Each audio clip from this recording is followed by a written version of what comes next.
Olá, povo de Deus, povo abençoado. Vamos juntos mais uma vez aqui retomar a leitura da segunda carta de Paulo aos Coríntios. E eu te convido nesse instante para focar. Eu sei que a maioria já estabeleceu isso como projeto, como alvo. Lermos o Novo Testamento aqui todinho, em ordem cronológica, versículo por versículo, e fazendo essas aplicações básicas, simples, mas poderosas, que cura a alma da gente, que fortalece a gente. Então reúna os seus nesse instante, sua família, dobre-se diante de Deus, ore e peça a Deus para falar contigo. E incentive outros. Se tem sido bom para você, passe para outro, convide alguém para estar junto com você lendo a palavra, lendo o Evangelho de Jesus. Então divulgue isso aí.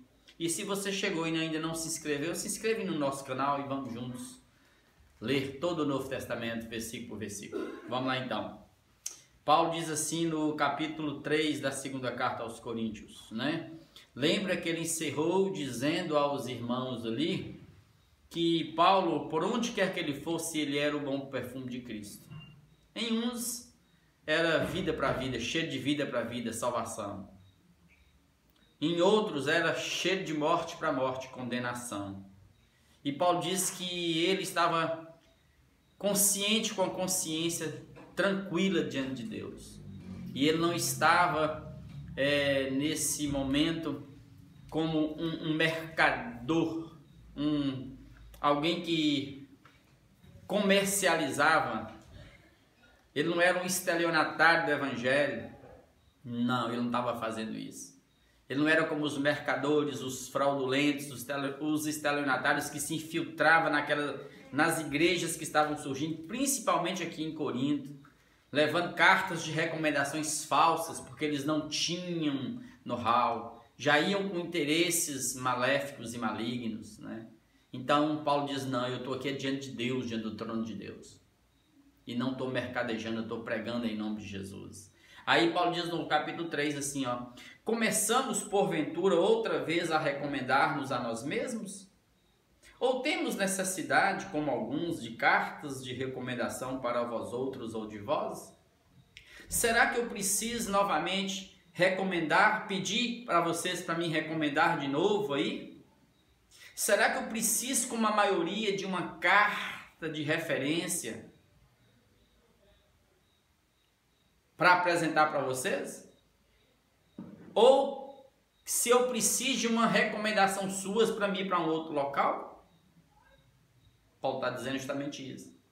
Paulo vai trabalhar aqui, amados, ele está trabalhando aqui porque cartas fraudulentas estavam sendo impostas, porque como surgiram muitos falsos profetas, esses milagreiros, charlatões, estelionatários, de igreja em igreja, de casa em casa, aqui em Corinto principalmente, eles estavam exigindo uma carta de recomendação. Eles só aceitavam alguém de fora pregar no meio deles, estar no meio deles, se tivesse uma recomendação de alguém, de um apóstolo, de alguém que conhecia. E aí, por precisarem dessa carta de recomendação, muitos já estavam fraudando cartas para se infiltrarem na igreja e minar as bases do Evangelho. E Paulo está falando justamente isso. Você acha que eu preciso de novo de carta de recomendação a vocês? Lógico que não. Aí Paulo vai explicar por quê. Vós sois a nossa carta, escrita em nosso coração, conhecida e lida por todos os homens, estando já manifestos como carta de Cristo, produzida pelo nosso ministério, e escrita não com tinta, mas pelo Espírito do Deus vivente, não em tábuas de pedra, mas em tábuas de carne, isto é, nos corações. Aí Paulo diz o óbvio: vocês são a nossa carta, nós fundamos vocês. Vocês estão escritos no nosso coração e nós também estamos no coração de vocês, porque foi algo muito visceral. A relação nossa de amor, de entrega, de amizade.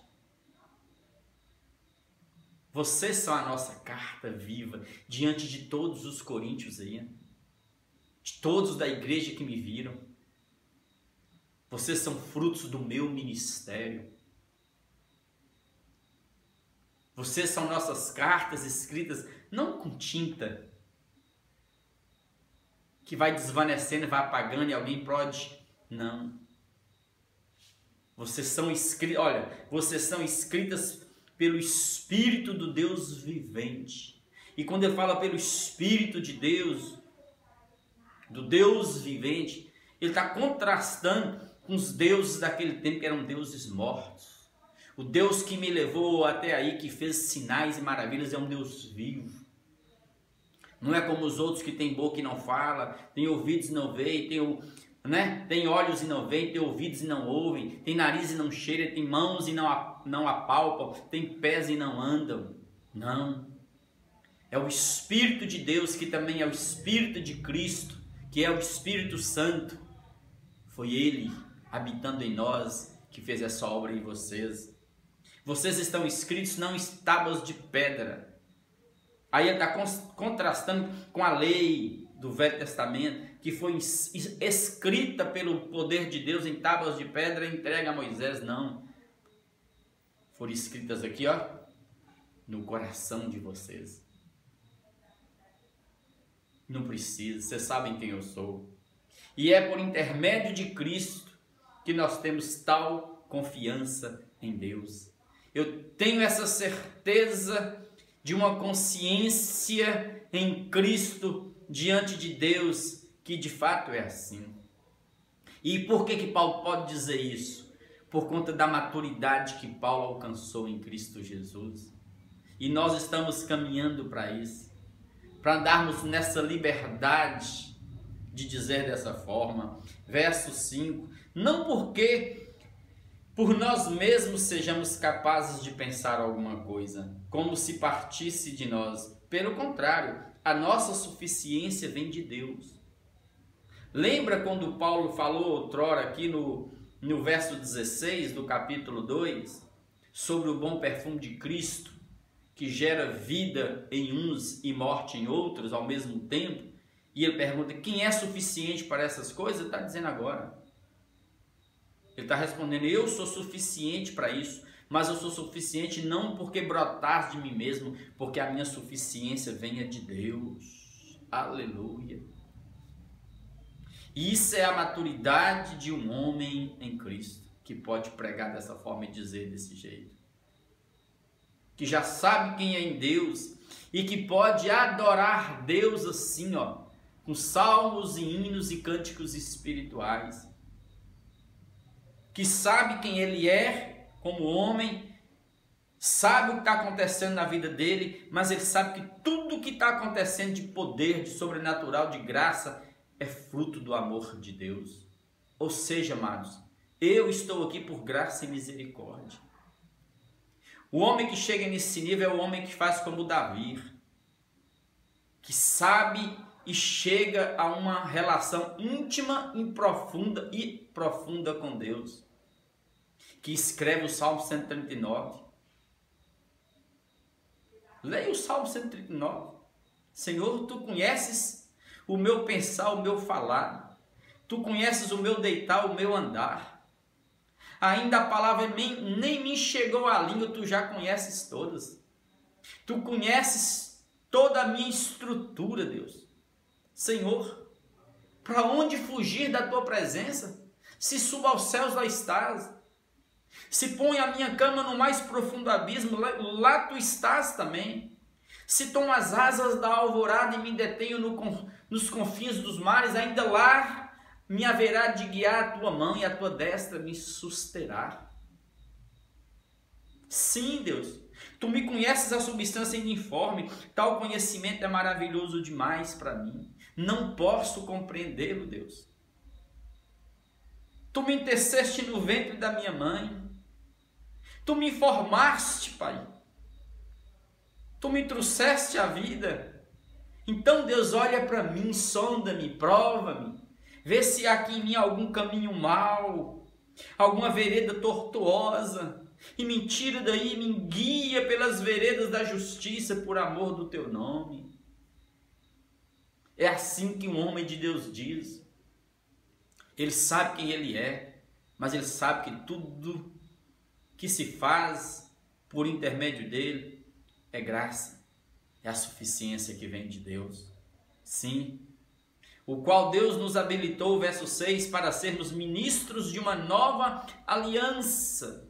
Uma nova aliança, ou seja, se ele fala nova aliança, é porque a anterior ficou velha. Não se inaugura uma era sem que a outra não morra, não apague. Então a lei morreu, acabou, ele vai falar aqui agora. Instaurou-se uma nova aliança, conforme Jeremias, conforme Ezequiel. Imprimirei a minha palavra, não em tábuas de pedra, mas nas tábuas do coração, na vossa mente.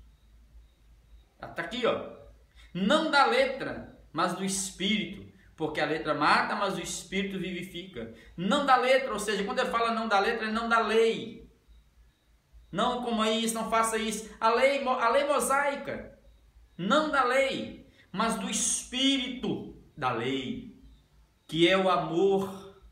Então eu sei que tem uma lei, mas eu sei que aquela lei não se cumpre por ela mesma, eu tentando me salvar por meio dela, como se algo procedesse de mim, mas o Espírito da lei é o amor que me habita agora que eu fui salvo. Porque a letra mata. E a letra mata não é porque se você ler aqui ela vai te matar, não. É porque se você ler aqui a lei e for tentar cumpri-la para tentar se salvar do jeito que ela é, só vai gerar pulsão em você, só vai te matar. Porque quanto mais você tenta não roubar, e você comete isso no seu coração, aqui dentro, do lado de fora, mais a lei diz, você morreu, você pecou, isso aumenta o meu pecado. E é porque a lei é ruim? Não, nós já sabemos, a lei é santa, é boa, é justa, é espiritual. Eu é que sou carnal, pecador. E o pecado, usando uma coisa boa que é a lei, me mata. Porque a lei é o teto de Deus, é a lei da vida, é tremendo. Mas eu não dou conta de cumpri-la por mim mesmo, por isso que ela mata. Mas é o Espírito que vivifica, que me leva e me faz transcender com Deus. E, diz o verso 7, se o ministério da morte, olha para você ver como é que é forte isso, amados. As pessoas ainda ficam criando leis por aí, rigores da lei, um ascetismo rigoroso, doutrinas, costumes, achando que por isso, por meio disso, eles vão se tornando mais santos. Não, não tem isso. O cara, quanto mais tem lei para cumprir, mais ele fica assim naquela tara, mais o pecado cresce dentro dele. Fica atento, mais moralista. E se o ministério da morte, porque mata a gente mesmo, a lei acachapa você, porque ela mostra o seu pecado e te joga para baixo, gravado com letras em pedras, se revestiu de glória, a ponto de os filhos de Israel não poderem fitar a face de Moisés, por causa da glória do seu rosto, ainda que desvanecente, como não será de maior glória o ministério do Espírito Santo em nós? Porque se o ministério da condenação, de novo, condenação, jurídico, a lei condena, a lei não te justifica, a lei não te absolve, ela te condena. Se a lei da condenação foi glória, em muito maior proporção, será glorioso o ministério da justiça. Aí ele vai fazer um contraste. A lei que Deus deu a Moisés no Monte Sinai, ainda que não aperfeiçoasse ninguém, ela foi revestida de glória, de forma que Moisés, quando descia do monte, por estar na presença de Deus, ele vinha de lá brilhando, ele transfigurava. Moisés descia de lá de tal forma que ele tinha que colocar um véu no rosto para que o povo não olhasse diretamente para Moisés. Então ele está dizendo, se lá foi glória, muito mais esse ministério agora, não em tábuas de pedra, mas gravado nas tábuas do coração pelo Espírito Santo de Deus. E ele diz que aquela glória que Moisés descia do monte e andava no meio do povo, aquela glória ia desvanecendo, ia apagando, ia morrendo. De forma que Moisés, para conversar com o povo, colocava véu. Então ele está dizendo que agora essa glória de Deus em nós, essa nova lei da graça, da justiça, da verdade em Cristo Jesus, a nova aliança, produz em nós glória sobre glória. Eu não vou morrendo, eu fui absolvido, eu não fui condenado, Jesus me justificou.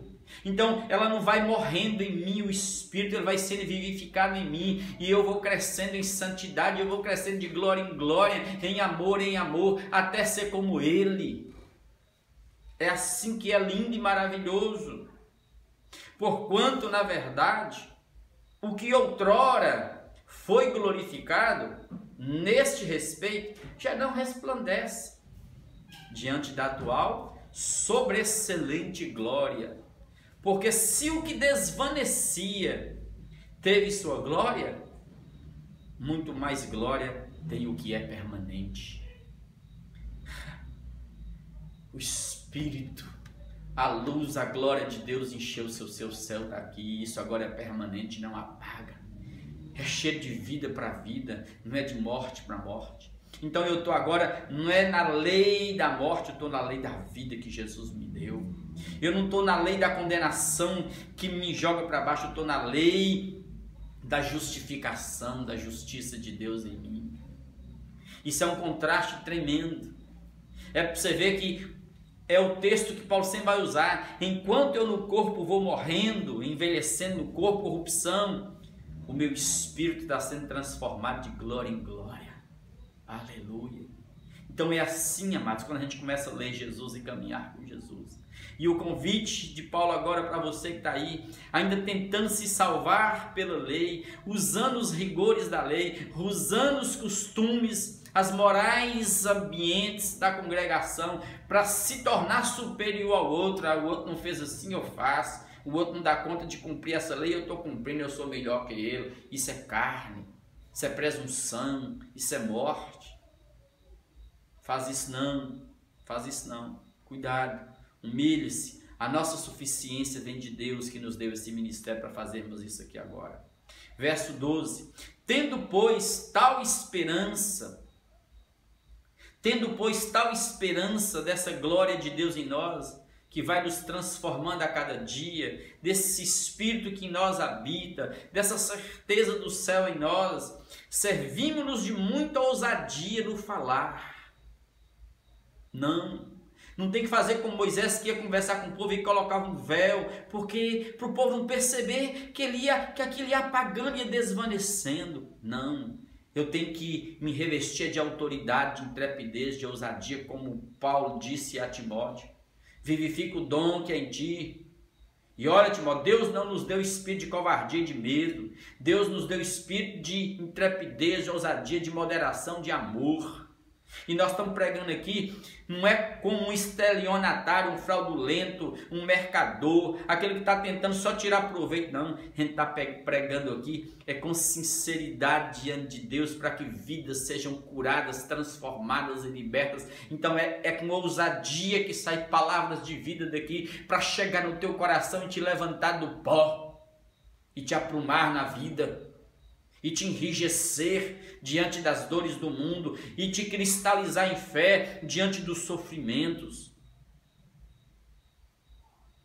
É com essa autoridade que Paulo está falando aqui, ó, que Paulo está escrevendo para os irmãos lá aos Coríntios, para eles, lendo isso aqui, caírem em si e falarem assim: não, Paulo é um homem de Deus. Nós não podemos deixar que esses falsos mestres venham minar a autoridade apostólica de Paulo.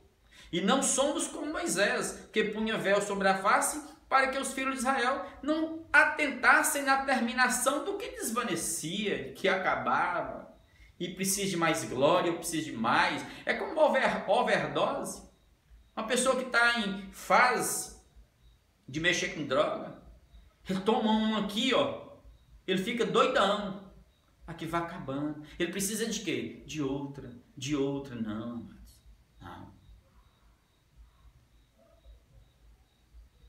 Nós estamos fechados com Jesus, cheio de Jesus, mas os sentidos deles, tá vendo? Os sentidos dessas pessoas que estão debaixo da lei, na lei da morte, na lei da condenação, essas pessoas que ainda estão tentando salvar-se por si mesmas de forma meritocrática, com produção humana da carne, pelo seu esforço. Essas pessoas têm os seus sentidos embotados, mas os seus sentidos estão embotados. Ou seja, tem uma camada, tem um véu espesso que impede-os de enxergar a glória de Deus na face de Cristo e serem transformados. Pois até o dia de hoje, lá no templo, onde Onde aqui, ó, quando fazem a leitura da antiga aliança, ou seja, quando eles leem a Torá, a lei de Moisés, o Pentateuco, até hoje o mesmo véu permanece, não lhe sendo revelado que em Cristo é removido. Ou seja, amado, espiritualmente, Moisés está sendo lido, a lei está sendo proclamada lá na sinagoga, no templo. O templo ainda existia aqui neste momento, no ano 56 mais ou menos, o templo estava lá. Espiritualmente, o véu continuava sobre os sentidos deles, embotando-os, impedindo-os de enxergar que Deus estava em Cristo. A glória de Deus estava na face de Cristo. Como literalmente, lá dentro do templo, separando o santo lugar do santíssimo lugar, aquele véu grosso, espesso, separava os humanos de Deus. Estava lá, o véu estava lá. É como se olhar para a terra hoje e ver as pessoas cegas caminhando para a morte, a passos largos para o abismo, para o inferno. Estão cegos. Você conta as coisas mais lindas do mundo, eles não têm mais sensibilidade. Estão embotados os sentidos. Perderam o brilho. O homem está morrendo em si. Sim. Diz o texto. Mas até hoje, quando é lido Moisés, o véu está posto sobre o coração deles. Eles não reconhecem que só em Cristo o véu foi removido. Jesus rasgou o véu quando ele dá o brado na cruz, está consumado. O véu se rasga de alto a baixo lá dentro do templo, no mesmo instante que Jesus morre. E todos nós somos agora aproximados de Deus para sermos transformados, para que o véu da religião caia e nós sirvamos a Deus em liberdade de vida. Quando, porém, verso 16, algum deles, alguém aqui, ali, se converte ao Senhor, aleluia, o véu lhe é retirado. Você enxerga? É como uma pessoa embriagada, um bêbado. Ele faz coisas horríveis. Coisas horríveis, horríveis, horríveis. Termina aquilo. Para ele é mesquinada. Aí quando ele sai daquela situação, que ele se converte, e ele vê um outro fazendo a mesma coisa, ele fica com a cara cheia de vergonha e fala, eu fazia aquilo tudo? Sim, fazia. O véu estava lá, te impedindo de enxergar Deus, de enxergar Deus na face de Cristo, de ver que na cruz você foi libertado, foi transformado. Tem que ter conversão. E aqui é o mistério da fé, é o salto da fé. Você que tem que dar o salto da fé e ninguém pode fazer por você. É você que tem que fazer sozinho. Precisa pisar no chão seguro, porque essa loucura da fé é loucura para quem está lá fora. Nos chama de loucos, mas eu sei que esse louco aqui, não está pisado em qualquer besteira não. Eu estou pisado no chão, eu tenho segurança. Esse louco aqui, ele sabe onde é que estão os pés dele, é na rocha. Eu estou seguro, eu estou seguro. Ora, o Senhor é o Espírito, o Senhor é o Espírito, é o Espírito Santo que nos habita e que nos ilumina. E onde está o Espírito do Senhor aqui dentro? Aí há liberdade, acabou a lei. Acabou o véu da religião, acabou a escravidão, acabou a cegueira, acabou a morte, a condenação. Eu agora estou debaixo da lei da vida, que é a lei do amor, que me projeta para ser conforme o Filho de Deus. Deus quer que eu seja parecido com Jesus. Amados. Então, para você que está aqui achando com essa ideia, Deus não existe não, vamos viver de qualquer jeito, a vida acaba na sepultura, eu vou contar para vocês o que Jacques Lacan falava no século XX. Psicanalista, para esses libertinos que caminhavam para a morte, vivendo de qualquer jeito, destruindo a si e a sociedade ao próximo. Ele falava assim, não, gente. Questão de Deus, existência de Deus, isso é uma questão de aposta. Vamos olhar a probabilidade de Pascal, esse matemático que inventou o cálculo que caminhou junto no cálculo das probabilidades. Pensa direitinho. Você fala que Deus não existe. Mas aí você tem duas opções se Deus não existe. Você morreu.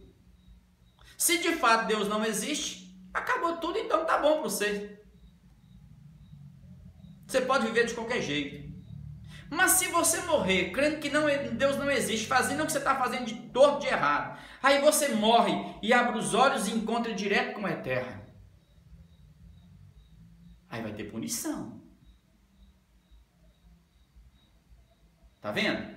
Então a melhor forma de viver não é viver crendo que Deus não é, que não tem vida após a morte. É você crer que Deus existe. Porque se você crê que Deus existe, pensa bem, mas você viveu uma vidazinha, medíocrezinha, santazinha, não fez quase nada, aquela coisa assim, mas você morreu e Deus não existe. Mas pelo menos você não vai ter culpa.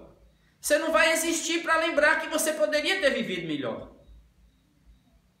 Mas se você crê que Deus existe e vive uma vida conforme Jesus, e você morre, fecha os olhos aqui e abre diante de Deus na eternidade, aí está o gozo, está o céu. Então a chance maior de uma pessoa se dar bem é crendo que Deus que Deus existe e se manifestou em Cristo Jesus.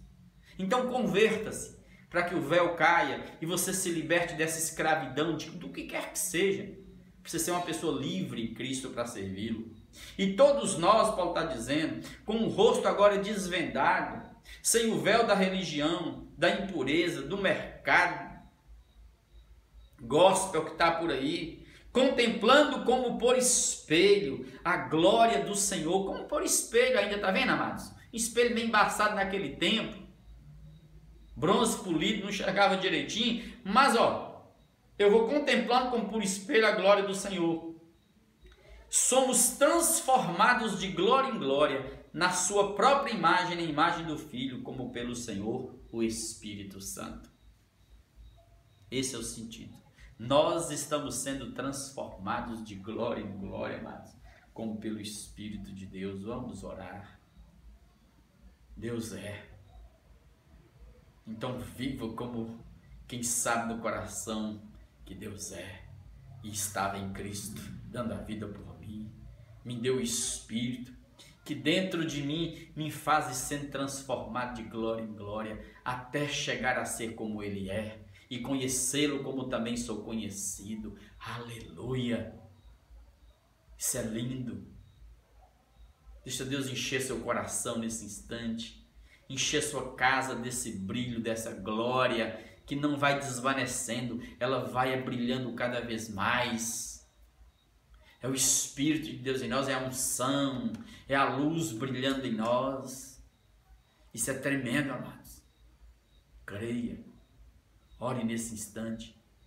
Coloque o seu impossível aí diante de Deus, porque o seu impossível é possível para Deus. Não há impossíveis para Deus em todas as promessas dele. Coloque a sua causa diante de Deus. Coloque a sua angústia diante de Deus agora. Seu pedido de oração aí. Coloque diante de Deus esse momento que você está vivendo. E fala: Deus, eu quero ouvir a tua voz. Eu quero, Pai, me render diante de Ti. E peço ao Espírito a Te encher. Para Te completar. Visitar os porões da sua alma. Sim, os labirintos do seu ser, e jogar a luz dele. Oremos nesse instante. Oremos pelos enfermos. Oremos pelos que estão em excessiva tristeza nesse instante. Oremos por eles. Em nome de Jesus, ora comigo. Pai, nós cremos no Senhor. O Senhor, Pai, se revelou a nós pelo Espírito. Tirou de dentro de nós a escama e nos tocou indelevelmente na alma pelo Espírito, selando-nos, aleluia, e fazendo-nos transbordar de alegria, de gozo, fazendo-nos crescer de glória em glória, fazendo-nos cada vez mais parecidos com o Senhor, fazendo-nos livres da lei da condenação, da lei da morte, fazendo-nos livres da escravidão de outrora, projetando-nos para uma vida de liberdade em Cristo no amor. O Senhor está aqui.